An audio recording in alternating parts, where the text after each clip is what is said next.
Alright, in today's matchup we have a 3v3. We basically have LAC versus ARG in today's match. We'll just quickly whiz around while everyone is building up and see what we got. So we've got ALC Esberg over here playing as the Persians and the color red. His teammates over here playing as purple. We have CLAC I am going to call him in purple. And down over here we have ALC Atraz, I'm going to call him Atraz. He's playing as a Japanese and in orange. They are playing against 187, who is over here, Exodo, who I'm going to call, well, I'm going to call him Exodo anyway, so it doesn't really matter how I pronounce it, ARG, and he is Persians.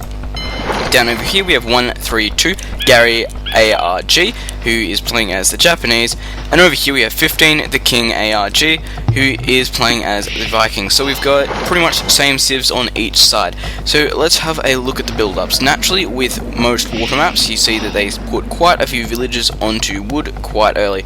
As you can see, already having the lumber camp up there, and minimal on food, as they are generally just going for fishing ships. Down over here, same deal as well, trying to get more and more wood in, so he's able to get those fishing ships out, so it means he needs less villages. There we go, so we've got a dock here, and fishing ships already out. It means you need less villages on food, which also means while you're advancing you can be producing units, which is quite a smart play. As you can see, force garrisoning there to keep that constant stream of villages, which is what everyone wants. If you keep that constant stream of villages, there's no way you should be falling behind unless you're doing something really, really bad.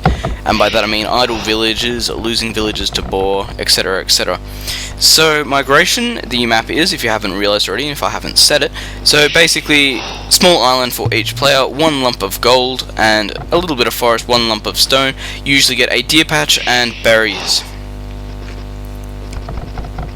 So as we can see, this main island is quite heavy, so it is quite resource rich, and it'll be quite easy to get over onto it. As you can see, only small canals separating, and we've got team sides, so it's going to be a good land battle as well if they even make it that far. So let's have a look on what's going on. So over here we have 28 population. Naturally you want to get a higher population as well, because it's a lot harder to get rushed. I'll just refresh those score. It's a lot harder to get rushed on migration than it is like maps like Arabia. It's kind of like the arena of water, really. That's what it is.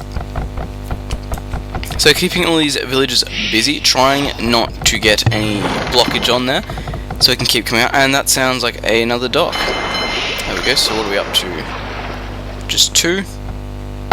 Just sounds like 2 docks. Alright, well that's no big deal. It doesn't really matter how many you have at this stage in the game. What's purple got? 1, 2. So 2 coming up there, so going for a second. So as we can see, Esberg is ahead, he does have more docks out. And population blocking himself there for a second, but managing to get there quite quickly. So we've got there? I am and the King going up to feudal age already. That's not too bad, honestly, but we're at 40 population over here, and not looking like we're going to be advancing. But we'll jump down to Gary, I reckon. See what he's up to. So he's at 44 population and feuding. It's probably a good amount of villages. Most people do it at about 35 and 40. There's no real harm in having a few extra more. It just means you've got that little bit of economical bonus. The only thing is that you can actually get rushed quite badly. So what have we got? And we have galleys now streaming from IAM. So we have galleys streaming from IAM straight down to the side here. So obviously going to try and get some fishing ship harassment. And until Gary gets up to the feudal age, he's not going to be able to do much to really combat this. So I think he's been the last one actually up there, so that's not good. So here we go, will he get this harassment in on these fishing ships? Over here he's seen them going through, and looks like he's going to lose that one. Nearly, very close, 8 hit points. He is giving chase, so he has actually led him down to this major area here where most of the fishing ships are. So Gary creating a few galleys around here just to defend himself. However, purple is still, well, IAM is still streaming galleys across the map at this stage. Down over here, forcing these galleys out by outmassing. Of course, when it's galley wars, it comes down to outmassing your opponent. So over on this side here, we have Atraz taking quite a bit of damage from the King down here. These galleys are not going to be enough to support, and losing quite a few galleys there. And no allies come to help at this point. As we can see, Exodo down here just trying to exploit that he's in the middle, and trying to get onto the land by the looks of it. And down over here we actually have Esberg already on this main center here. He's already gone to Castle Age, I don't know, but putting some houses up, very smart idea, want to keep those villagers busy. Down over here, actually being outnumbered heavily, but Gary is on the way to Castle Age already. And it looks like Exoder is actually slinging him, so he's able to get some help in, and it doesn't really matter that much that he's not getting much resources in off these fishing ships. More galleys coming in down here, but still Gary is quite heavily outnumbered at this stage. Doesn't look like he's really got much to be able to, but he is filling up these docks, so it looks like he might be able to come back in a second and get it, especially when he gets to Castle Age and can get that upgrade. So Castle Age now should be able to get the war galley upgrade quite soon, and we have quite a few very injured galleys there. Come on, war galley. Do it, war galley. There we go, 90%. There we go, and now naturally getting this upgrade, Iam is going to be scared. You're always scared when your opponent out-techs you, and that's what this goal here has majorly been. So as we can see, moving up down here, not expecting Exoder. Exoder was not expecting this, but he's actually done this just to harass his opponent down there. And well, if you're not getting any damage done on Gary down here, you may as well go for it yourself. The king going up to castle now, so ARG is still on top of the game, and it looks like most of their players are actually up on the others. So we actually have Exoder coming down here and actually landing now. Over here we have quite a few, so it looks like down here Esberg is going to be playing the land game. These galleys up here still taking quite a bit of damage, and let's have a look. Is he going up to castle or is he already in castle? So he's in castle, he's just going to be wanting to get this war galley upgrade done. There we go, there's the war galley upgrade, so it will be a mass war again. And naturally a micro as well, however it is quite hard to micro galleys because it does lag out a bit during large galley fights. However, I do believe they are fixing that up, and well, Cision has actually said he's managed to fix it in Forgotten Empires. So as soon as that mod comes out, everyone's, well, mod expansion, whatever you want to call it, to not get in trouble with a lawsuit. But it should help a lot with the way the game's played. So we've got Esberg up there, finally going into the Castle Age. And it looks like he's going to be able to get out some knights being Persians. What have we got? Yep, knights being produced there. Obviously going to want to run down here and try and take out his opponent down here. However, all these sheep around the map are going to act as scouts, so as soon as they're converted, he knows he's got an opponent down here. Exoder moving up with galleys, obviously going to want to come up here and try and really deter his opponent up here. So, still got these galley fights going on, and we have the king coming down here to help. You may as well be... well, it's actually their enemy, so he's actually in here harassing purple while he's being attacked from this side here, so he's going to have to fall these back to actually get back up here, which is going to stop the load of harassment here, but Gary is going to be able to bring in to actually try and flank his opponent here. The king definitely going to lose these ships at this point. They look like they are definitely going to have to flee or go down. It's one choice or the other. Now, as we can see, Esberg actually has quite a good area back here. He's got most of this area here. He could even put a castle up there and he could be completely safe in this area here, basically. But as you can see, Iam is doing quite a good job. However, the king is absolutely roaring ahead, mostly due to his economy, as you can see. It's quite well set out, he's used a lot of resources, and he's got a fair fleet. Not the biggest fleet in the game. Biggest fleet in the game probably goes to Iam at this point. Can't really see much else. I would say Iam. But down over here, Atros is not doing well at all. He's down to 1,700 points. He's absolutely getting slaughtered by the king down here. And he's just getting surrounded. He's getting sniped constantly from the water, and there's nothing he can really do to defend himself. So until an ally comes down and breaks that blockade, there's not going to be much he can do. The king getting in here now, and taking over this area here, forcing these fishing ships away, so denying him his access to food there. Iam is pushing green back here, but it's not going to be for long. Soon as the king gets his forces down here, it's going to be quite a bit of damage. As you can see, just destroying off these docks here, just, well, to be a mean. Losing all his docks here, so Atros is at 1,800 points currently, and Gary, the lowest ARG member, is at 3,000. So he's up by more than 1,000 of the CALC clan, which is, it's never a good sight. However, over here I am coming in with a massive force of galleys there. I do not think Gary's going to be able to hold out against that, honestly. That is quite a few galleys. And here we go, so taking that one out there. And up here still though, sniping again from the waters, trying to take out that market. And seeing these knights over here, Esberg is being hurt quite badly. However, Esberg has managed to get into here and has pretty much completely wiped out Exodo's settlement. However, this side over here is still functioning quite well, but Esberg, I believe, has actually seen it. Yes, so Esberg does have sight on it. And having that, of course, is going to know to bring units down here to hopefully trash it completely. The king with a large fleet at the moment, definitely rivaling Iams, especially because he's split it up right now, maybe not his best idea. But the king definitely doing a lot of damage, and these knights coming in here just to get that little bit of extra harassment going.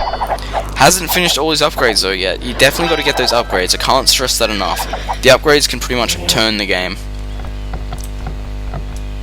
So here we've got the king coming down here, hopefully, well, I guess his plan is really just to finish off Esberg. That's his plan. Atraz down here still under a lot of trouble, being heavily guarded though by the king, so Esberg is actually not able to get any ships out to really combat this. Some idle villages there, not going to be able to do too much, but we've got Exardo coming down here as well with his fleet, which is definitely outnumbering Iams right now, if it doesn't just continue walking around like that, but definitely outnumbering his opponent here, and as we can see, Gary coming in there with reinforcements. Up over here, the king is pretty much keeping Esberg on his island now.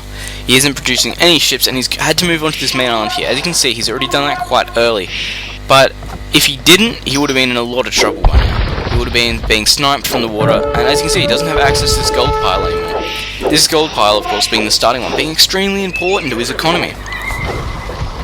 So that means he's having to actually mine gold on the new base he has here. Luckily he's got a town center up next to one, but if he can get caught off he can be in a lot of trouble. These ships here are toast. Look at the fleet, they are marching down. Losing one straight off the bat. Looks like he's going to lose a second. Yeah, those ships are gone, and he's not going to be able to get out of this section either. However, it does look like the king is coming down to harass I am down here, and building trade cogs, always a smart idea. Water maps like this, if you've got control, build trade cogs. They're as good as they are for trade cards. But it looks like I am has, well, fended off Exodo and Gary down here. I was not expecting that. Honestly, I was not. I was expecting him to get absolutely caned off that. But I am coming up here, hopefully going to be able to get rid of this fleet here. If we can take out this fleet here, it'll be a big victory for the CALC clan. And Iam has actually overtaken the king in sport right now. Well, in score, sorry. So that means that the king is no longer the highest level. Well, there we go, king's back on top. But probably just from this constant water sniping over here.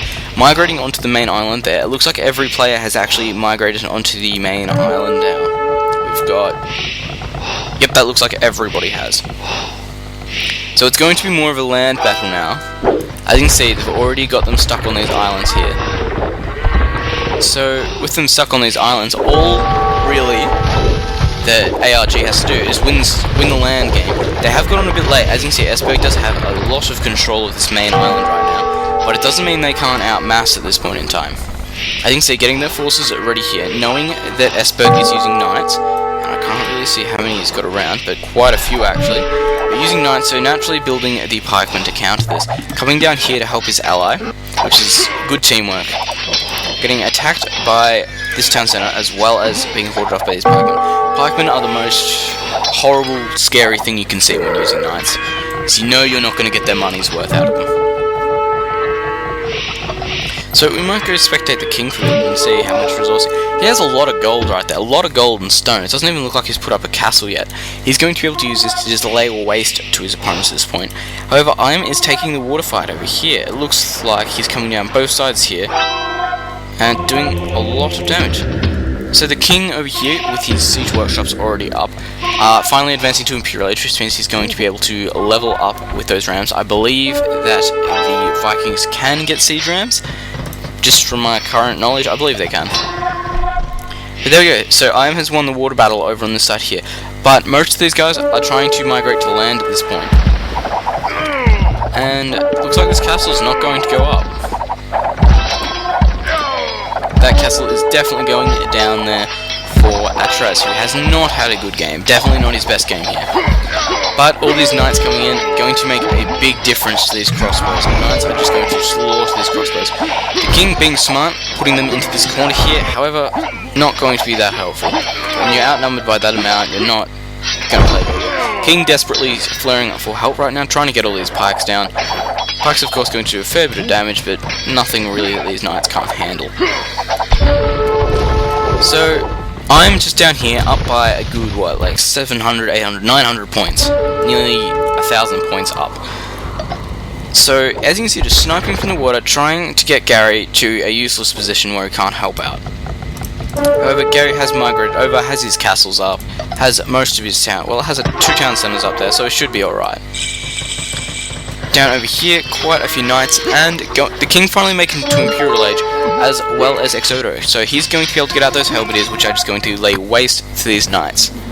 Atra's going to the Imperial Age as well, so that looks like it's a first person for ALC. I may not have seen the other ones, I'm not completely sure. I could be completely wrong, definitely correct me if I'm wrong. But trying to get this castle up here, and that castle has gone up, so these crossbows here are in trouble. But they've managed to get in close enough just to do what they really need to do. Ram's coming in on this castle, so going to lose this castle at this point. It doesn't look like it's going to come down unless he can come in with some knights like he is now. His arbalest's not going to do a great deal of damage, but that trebuchet they're going to be causing real trouble. And over here, Atra's coming in with arbalest, definitely going to help against all these halberdiers here. And as you can see, not doing his upgrades again. Got to get those upgrades done. Still, Persian's not getting that attack upgrade either. Still one there to get, I believe. Lots of the game here being done. And it looks like Iam has come down here. He's going to start sniping at the king.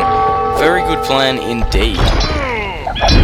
Losing quite a few units there, definitely. However, these knights being forced to come back and upgrading to Capram. Are we going siege? I can't exactly remember. Don't quote me on that. But if I'm right, of course, quote me. Nothing wrong with that.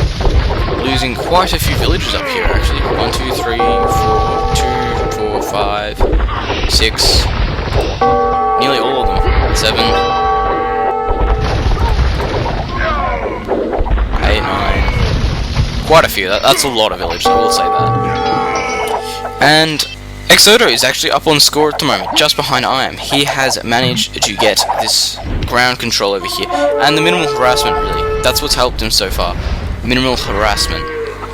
Fire ships, of course, being used to try and take out these war galleys. However, unless they're massed, they're not going to be much of a it looks like he's going to probably take out 1 or 2 ships. But he's not going to be able to do too much when it comes down to it. 2, 3, 4, 5. Maybe I spoke too soon. I did. I spoke completely too soon. Oh, they're fast fire ships. That makes a bit of a difference, but not a lot. So I just underestimated the power of the fast fire ship right there. So there you go. Build fast fire ships. They are great. And there we go. Exodo bringing out the elite war elephants. Nothing is like a battle cry except for that. It does look like, however, Exodo is going to lose this castle there. Yep, there it goes now. And not going to be able to move in on these trebuchets, sadly, because of all these knights sitting here. These war elephants, of course, are going to be doing quite a large amount of damage before they go down, just like any war elephant. So, knights still being used at this point, and it looks like these caparams are coming back in for a second go. And here we go, coming in to try and get the trebuchets. However, they have wedged themselves in quite nicely. It does, however, look like they are going to be going down. Yeah, 1 left, and definitely enough knights to finish. And going up to cavalry, as you can see there. These trebuchets being extremely well guarded, and that's Gary going up to the Imperial Age now at 48 minutes. Not a bad time considering the amount of harassment he has got. But Atraz is coming back. He's only 600 points behind Gary, which is the other lowest scoring player. If he can get back on his feet and do a lot more damage in this game, he's definitely going to raise the ALC chances of winning. All these archers here, of course, doing lots of damage to this cavalier. Cavalier are good against archers, but when they're outmassed like this, 1 versus that many, they're taken down extremely easy. So elite war elephants at this point, and I am just going around absolutely slaughtering everyone's base, keeping them off the water, and just keeping them in their box, basically. Alright, so as you can see, King taking ground there, putting up a siege workshop. Trebuchet there, and elephants coming in. There may not be much they can do about this. Of course, this cavalier is probably just enough to deal with it. They won't be able to do too much to stop it. Doesn't look like he lost an elephant there. Looks like someone lost a cavalier. Apart from that, not a lot. So at the moment, all these fast fire ships probably being the only hope they've got. Doesn't even look like he's got many more anymore. But as you can see over here, using these rams to try and soak up a lot of this damage. However, it doesn't look like it's going to happen, but that castle there has gone down by trebuchets, which I can't see exactly where they are at this point. I'm going to assume that they are Trezors, as he does get the bonus with them, and they do pack and unpack faster. And there we go, so the jump to Paladin has been made. That's going to be quite a substantial research there.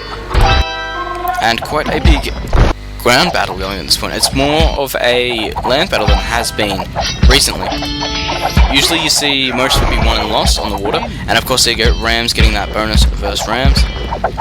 And here we go, lots of Paladins coming in, and Camels. Camels of course being the obvious counter for Persians against War Elephants. Well, Camels and Pikes. Pikes being a lot more expensive, but Camels being a lot more effective. And lots of trash units there for Atraz. And Atraz is still catching up, still a bit behind Gary there, but not too far. Gary, it does look like he has been booming his economy right up, honestly, looking at this. Lots of farms, lots of food. However, his main base has pretty much been laid waste to. The only other thing I can really think of that he could do is put up a castle somewhere where he could stop sniping his opponent. But Cannon Galen's coming out there, so he's definitely in trouble at this point. He should be able to hit his town center from there. Definitely be able to hit his town center from there. Fast fire ships there, and over here still being harassed by this ship down here. And that town center is slowly going down, definitely slowly going down. It does look like ARG is winning the match down over here, especially because we've got so many war elephants down around here. And it looks like they have lost most of their forces, so it's nearly looking like time for them to give up. I know they do have quite a big area of coverage here, and IM does have a lot of the water covered, but they are starting to lose the battle down here, which means they're not going to be able to get any more resources in. However, over here, Esberg has managed to get that gold in, which is probably my primary concern, getting that gold in. Skirmishers versus elite war elephants, you know how that's going to end. However, skirmishers are forced to retreat once they get, I think it's like in within 2 range or something like that. They have to be at least 2 ranges, something like that. So once the war elephants start to close in, they'll just move back, attack, etc, etc. So what do we got here? We've got Esberg coming down with some paladins, trying to get in some harassment. And over this side here, looks like we've got Exodus running in on this side now. So as you can see, it's quite a 2-prong attack at this point. And all these fire ships down here attacking these paladins, of course not doing a great deal of damage, but doing enough. And looks like this wall might just go up. There we go, so that wall is speed enough. Yeah, it's up enough. As you can see, using that fire ship there to distract it. Too bad the rest of that didn't come up. But Gary right in the base now, doing quite a bit of damage, using these trebuchets to his advantage. Looks like he's going for the town centre there.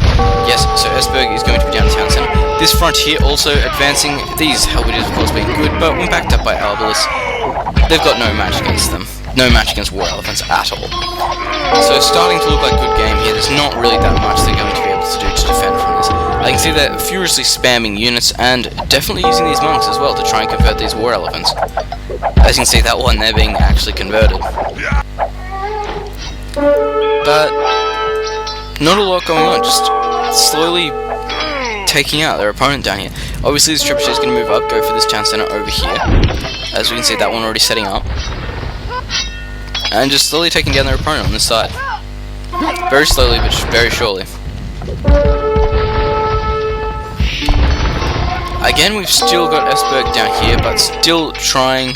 Looks like that trebuchet has gone down to villagers. But Esberg's still up here trying to get in that little bit of harassment. These pikemen are definitely just destroying his deck, especially with that war elephant. That's going to be doing a lot of damage to his troops. Alright, so they're completely cutting off this side now, so all they've really got left to conquer is this little square here. And it looks like they're going to have to come down and get Iam down here as well, honestly. And he's going to have quite a fleet at this point to be able to defend himself with. Especially with them being galleons now. So he's going to be able to use that from the water to his support. However, once his 2 teammates go down, it is going to be looking like he's going to have to resign, because he's not going to be able to do much about it. So here we go, elite skirmishers and arbalists here, good combination to be used against. What have we got? We've got a castle coming up here and killing off that villager there, very nice, very smart. And these capped rams just coming in here. It looks like the Vikings can't actually get siege rams, which is fair enough. But coming in here, and there's nothing really they can do about it with just these archer units. However, all these pikemen here will be able to do quite a bit of damage, but the king using these units here to focus on the pikemen there. So as we can see over here, war elephants just in their base, getting harassment in with war elephants. Not something you see very often, but still doing quite a bit of damage. And naturally that damage is good. Siege workshops coming up there for Iam, so obviously he's going to be wanting to invade into Gary there. However, I don't know if his allies will be able to hold out long enough for that to really work. I understand he's definitely producing units, but not fast enough and not to a good enough ratio. They're losing way too many to how many they're winning. But these galleons are coming in now. These galleons may be able to turn it. They may be able to destroy the economy down here. However, Exodo is up by 2,000 points on Iam, who is ALC's highest player at this point.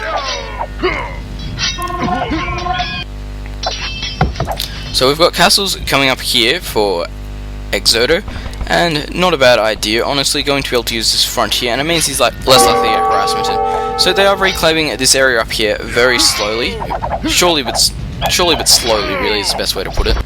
They are reclaiming it.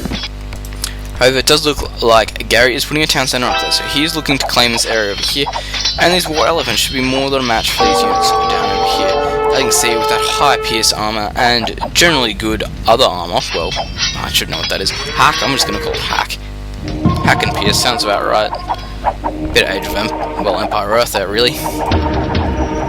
But trying to get a capped ram out there, so one definitely there, hopefully be able to absorb a lot of damage from these skirmishes. And converted elephants there, and you can see red is doing very well there. Persian's converting these elephants to fight for him, and elephants are worth a lot of resources, so converting one of them, the monk pretty much pays for itself. So as we can see, King just pushing up, building these military buildings, Gary pushing up over here. However, Iam is coming into this side here now, so he's actually attacking Gary quite heavily, and just pushing in through here. Very smart plan, and it's working out kind of well. Continuing to reinforce this area by building up these military buildings, and as you can see, Gary going for Samurai at this point. Samurai being an extremely powerful unit to be using. Probably one of the best elite units because they gain, well, an advantage against every elite unit, which means they're good against war elephants. In short, that's exactly what it means. Jeez, that is a lot of galleons there. Of course, they don't have any use at this point. There's nothing they can really do. They can snipe from the sides, but with this castle up here, that's about all they can do. However, you might be able to get a bit of harassment on Gary, but that castle there looks like it's keeping him off him. It does look like he's lost a few buildings around here, actually. So it looks like they're going to be pushing in now, going for another attempt to take these guys here out. You can see scouting it there with the skirmishers and the arbalists. However, these elephants here are going to be more than a match, and a siege workshop coming up there, so again trying to claim this area here, and taking out that farm there quite drastically. However, these elephants here are in a bit of trouble. As you can see, going down there very badly. They actually just got caned. But using light cavalry now, so you know they're starting to get into a bit of trouble. The King's still having plenty of resources there, not heaps, but enough. Looks like he's got some relics there which are keeping him going. But it has been a very long and very eventful game. I'm surprised both teams have been managed to stay in it this far. As you can see, players trading resources there, doing the right thing. And it looks like Iam is about to go down, honestly, to Gary. He's going to be able to use these units and these cannon galleons to defend himself, but that's it. Iam is down there. He's realised that all these galleys are pretty much useless at this point, and he's not going to do that. So Esberg going down there too, knowing that without a third ally they're not going to be able to help. And honestly, he doesn't have a lot left to do. He's out of resources and not much to go. So really all that's going now is Ashra's going. And for no particular reason, he knows he can't win at this stage. It's pretty much just deciding how long I can hold out for. That's all it is.